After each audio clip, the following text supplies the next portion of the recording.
off mute last second, brother. Last second. I'm educating myself on all this stuff, buddy. I'm learning. I'm learning. There we go. As long as we're continuously learning, that is the best part that we can get of. And this is awesome that you unmuted yourself. Did you share it? I did, and I think I have to share those victories with people. You know what I'm saying? I noticed a little stuffiness going on there, Ryan. You doing all right, buddy? No, my man. Well, I'm on the mend. I've been sick Good. since last week, and yeah, this weekend was brutal, and yeah, but I hopefully I'm back on the mend. Hopefully Good. I'll bounce back, and it's a big week for us, man. So I'm really excited to kind of see how everything kind of goes. Yeah, huge week. Now, question for you: did you go out when you were sick? No, no. Okay. I just stayed home. Saturday, I just knocked out. Sunday, yesterday, knocked out as well. And I think what we kind of learned, and you obviously learned this as well, is like when our body says, you know, um, it's time to rest because Dan, this is probably was going to be one of the busiest weekends and weeks of my life, where I was telling my wife last week when I was looking at my calendar, I got like my day work, but then my night work, like I'm literally was going to be out of our house from like every single day up until I want to say next Saturday. But my body told me no, and I feel bad. I was supposed to do a dog rescue event on Saturday, and you told me as well as we're texting back and forth, just don't feel bad, man. Things happen for a reason and things like that. So, that guilt, a little bit from there. But anyways, enough about me. Hopefully I'm back on the mend and not sounding too much stuffier come Nah, tomorrow you and know what, things like brother, that. you're good. And you know what, Damon, our good friend Damon's the one that taught me about, like resting up and just paying attention, and everything's going to happen when it happens. And, you probably needed the weekend to just cancel everything and relax, because you're right. This week's going to be huge, man. It's going to be huge. It's So gonna it's good. I'm glad to see you rested. You sound a lot better than you did on Friday. So that's good. There we go. And by the way, I got a lot of nice feedback from Friday, from everybody with like from my Toastmasters group and things like that. Like they're loving like the book club. So shout out to everybody. And you and I are matching today. We got the black shirts with the little White white logos. printed. Right? Yeah. What I did you called get up you. to on the weekend, brother? What'd you do? Worked pretty much all weekend, man. With what we got going on this week, it's funny because, and I think this happens in sales too. I find like I'm working towards it and I'm kind of mapping everything out, and then I lost one day last week, the day Yeah. where that was huge issue with my internet, and like both my cell phone, I couldn't hotspot, I couldn't anything. Um, and holy cow, like the amount I felt behind, and probably half of it, maybe three quarters, was just probably me being me. But Yeah. like it reminded me of when I didn't follow up when I should have. And one day of no follow up creates like the next day a mountain of follow up, right? Especially if you don't sequence out your follow-ups in order. And like if you're trying to do 50, 60 touches a day and you miss one day, the next day you got like 100 to 120 touches. And then if you don't get through that, it's like the next, and it just, this snowball effect keeps happening. And so this weekend I like caught up to the snowball and broke the boulder down into bite-sized chunks. And it was like it was crazy, because I felt like I was either sitting at my desk here or with my laptop Yeah. every single place I went. Love that. I Um, love that. you And I know, love that segue, first of all. That was awesome that you kind of got into a segue, man. You're a gangster at these, man. You're getting so good. This is so awesome. And that's what our topic is going to be for this week. Doing the follow-up, yeah, because a lot of people, they get stuck in it. For Dan, one thing that I've kind of learned, as I'm kind of going, you could create like the best email, the best video, the best anything, even the best call, everything like that. And then crickets or like nothing, and you're like, oh man, like you mhm. said, like you want to put off those things. But we kind of talk about, like as our topic today is like life's golden ticket is in the follow-up. So Dan, what can the viewers expect this week, and especially with today's show? So, I mean, this is a big topic, right? And I think we've all been in. I mean, if you've been in sales for any longer than 2 minutes, I think you can see the power in follow up. But also, there's a massive um, resistance to follow up. And I've been scanning socials, looking at people's follow up strategy, looking at a bunch of things because I'm in preparing for this week, right? And this whole week is all about follow up. So tomorrow, today, Wednesday, we're going to talk about data follow up. And, the only day we're not talking about follow up is Friday. And Wednesday, we've got a huge event with SendSpark, which we just integrated into our system to allow us to actually do video direct in our system, which is super cool. But follow up is, well, let me put it to you this way. Mm-hmm. Follow up is the most important thing you can do. If you are going to prospect at all, you better have an ironclad follow up, because you're pretty much wasting your time prospecting if you're not going to follow up. Because like you said, Ryan, nobody's getting back to you on the first email. Nobody's getting back to you on the first voicemail. Nobody's getting back to you on the first DM unless it's I'm not interested, right? Like, I don't know about you, but for me, I've almost got an 8-touch policy where anyone on LinkedIn, anyone that's trying to DM me, anyone that's trying to sell me something, whatever it is, even if I'm interested, I'll wait until they connect with me 8 times. And I do that specifically because I weed out the people that are one and done follow-uppers. So if your prospects get 15, 20 calls a day, and so if you call them every 2 days, hypothetically, they've already had 30 to 40 calls before your next one. And depending on when you call, it could be upwards of 45 to 60 calls, depending on what your timing is for your follow-up. But over time, that becomes 5, 4, 2. And if you're the last one standing with follow-up, that is life's golden ticket, because the fortune is in the follow-up. And so how do you follow up consistently with energy? Because I don't know about you, Ryan, but before I found these follow-up secrets, follow-up to me was a pain in the ass. It was almost like you hope they get their voicemail, so you just don't have to talk to anyone. Like, it was crazy how I felt about it. So that's this week. This week's going to be cool, man. Yeah, and I think that is so important to see that. And I was watching a podcast. Actually, it's not a podcast. He has a YouTube channel, and his name is Matthew, and the name of his channel is kind of missing me right now. But he was a logistics manager, and he still works in the logistics space. But he was saying, anytime somebody asks for like cold call, what's the best way to reach you? And his response is always good luck. So with everything that's kind of going on in their life, and I want to bring up a fact here that I was kind of doing some research as well, and this is just sales in general, Dan. So according to the National Sales Executive Association, I didn't even know that was the thing, but I did it in the research. 80% of sales. Serious research. There we go, brother. So 80% of sales requires 5 follow-ups after the initial contact. Yet a surprising amount of 44% of salespeople give up after their first follow-up.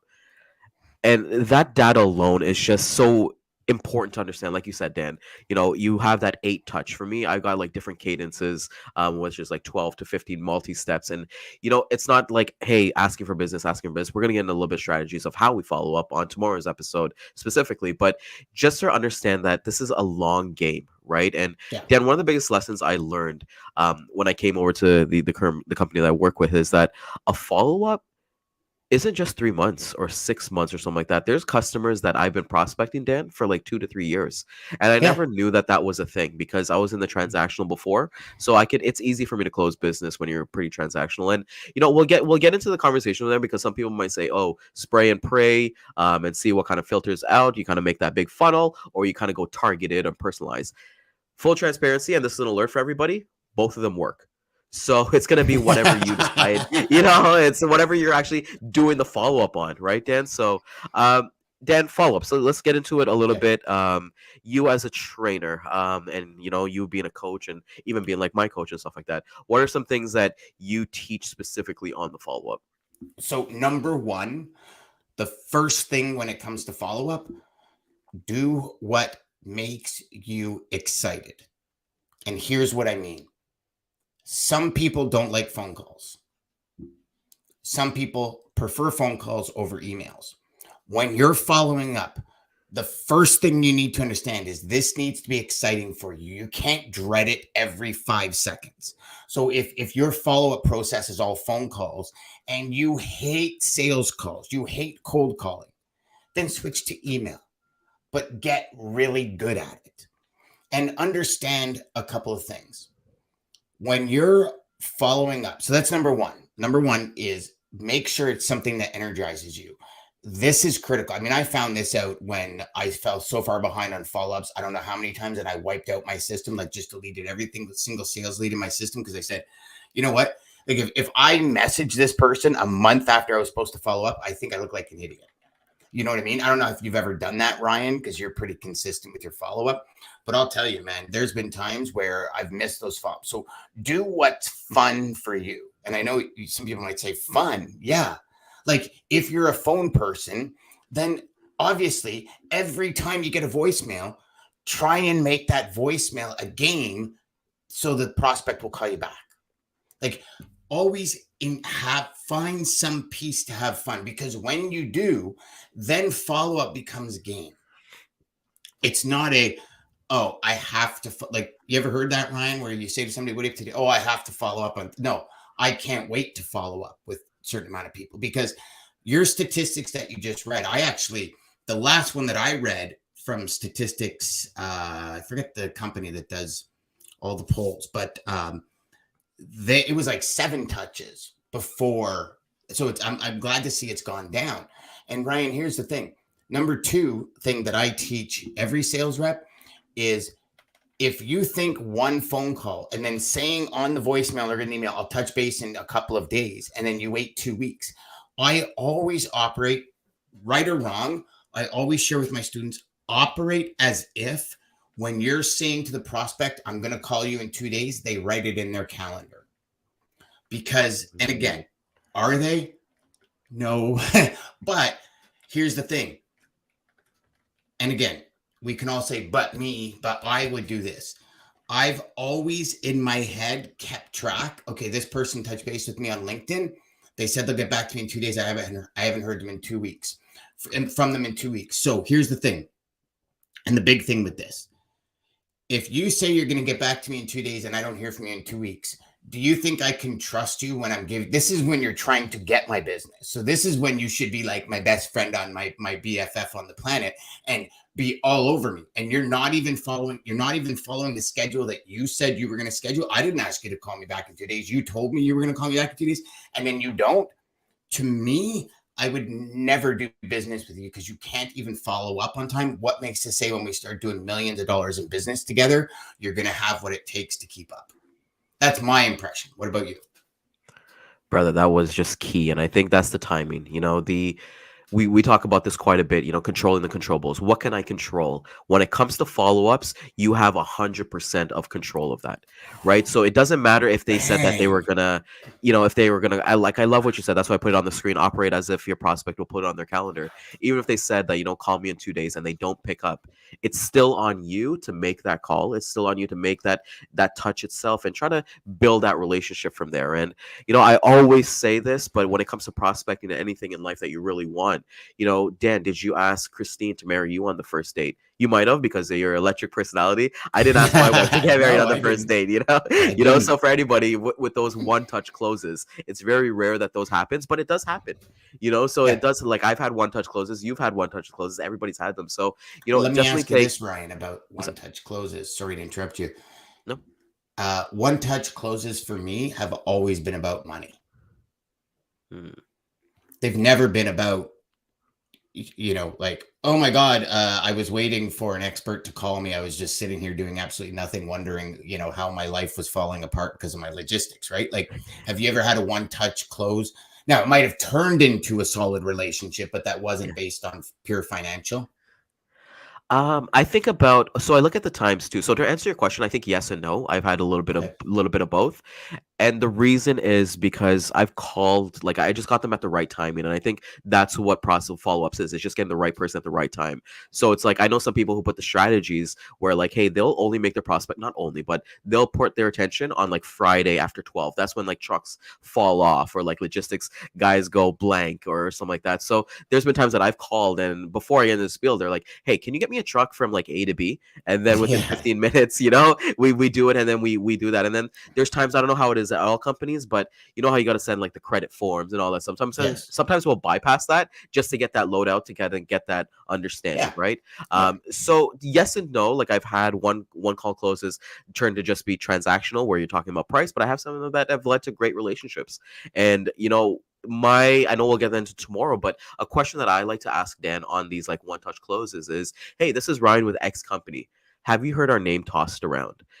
And I think that credibility, you get to kind of see like where your company that you work with or you work for, where they are in the market, right? Because everybody talks to each other. John Brewer talks to like his shipping manager, he talks to everybody, so I feel like once you kind of get that credibility, even if you're brand new or you're somebody who's experienced, you kind of get that.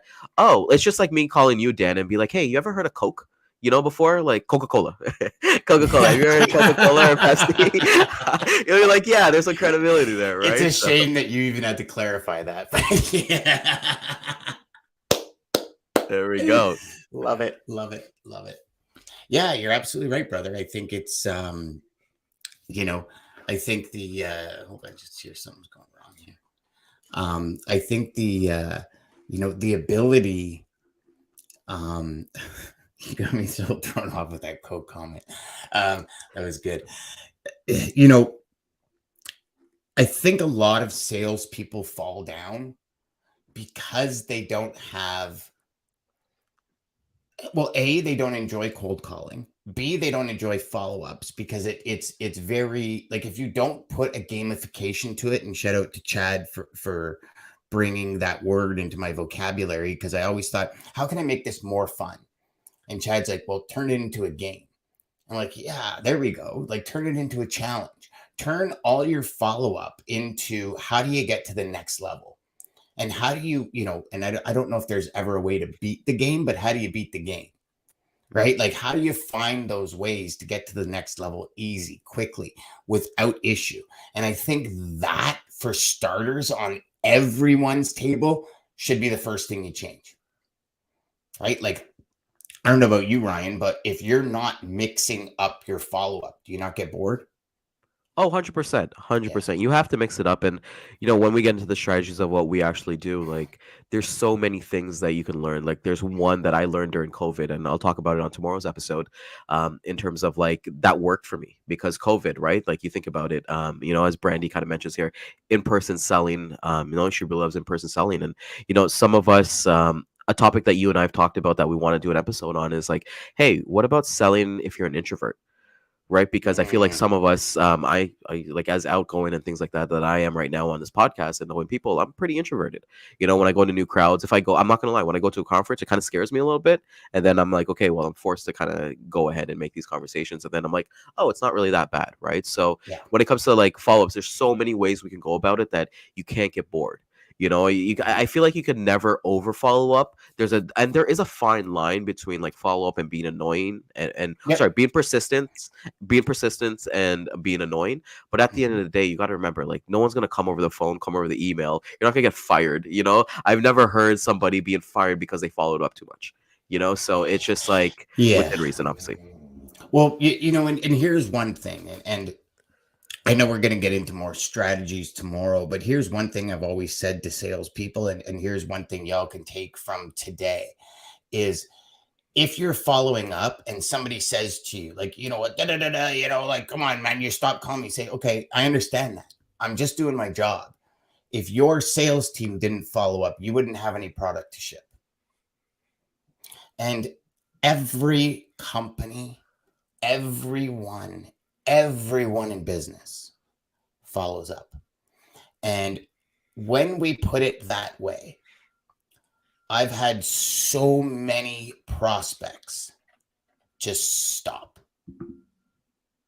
and go, okay, I apologize, I'm having a bad day. I go, I get it. Like, and this is why, Ryan, for me, and we'll talk about it more tomorrow, for me, I much prefer email until there's a connection. Like, you will very rarely see me on what's quote unquote called a cold call. Because for me, when have you ever made a cold call and it's actually been a convenient time for the person to talk? Right? Very rarely. But what I do find is when you have a well-worded email that qualifies your prospects immediately, I find I get more replies at like 6, 7 o'clock at night. Yeah. And this started a decade ago with CEOs. I always emailed CEOs, never called them, because you're never going to catch a CEO at a time where they're like, man, I had 10 minutes. I was just waiting for you to call. It's never going to happen. And I started seeing replies at 7, 8 o'clock at night. And then I'm having communications with CEOs at 7, 8 o'clock at night. Then all of a sudden I'm being introduced to the traffic managers or logistics managers at 9 or 10 o'clock at night, and I'm sending emails. So to me, I started to realize not the clout, but I'm all of a sudden replying to emails that, again, I don't want this to sound harsh to anyone, but that are not pertinent to my day's tasks yet. I'll reply at night. And think about how you filter through emails. Think about the calls that you get during the day when you're right in the middle of something. Like you're locked in, Ryan. You're productive, you're moving, and all of a sudden the phone rings and somebody asks you if you want your ducts cleaned. If you even wanted your ducts cleaned, you probably would push that person off the phone because you're so into what you're doing. And if we take traffic managers, logistics managers, guys like John Brewer, guys like Greg, everyone we have on these shows says they get twice the calls and they have twice or 3 times the work to do. So I don't see phone calls as connecting in the way I want to connect. And I'll say that in my email. And I know that's more of tomorrow. I just kind of wanted to say that. I love that. I love that, brother. Well, let's close it off, brother. There's no better way, because that was so much nuggets of information there that people can take away, right? And I just thought it was perfect that you said that, because like something was email, and then tomorrow we'll talk about why I like phone calls a lot better, because there's pattern interrupts. But tune in tomorrow, guys. We'll definitely go into our strategies. Cliffhanger.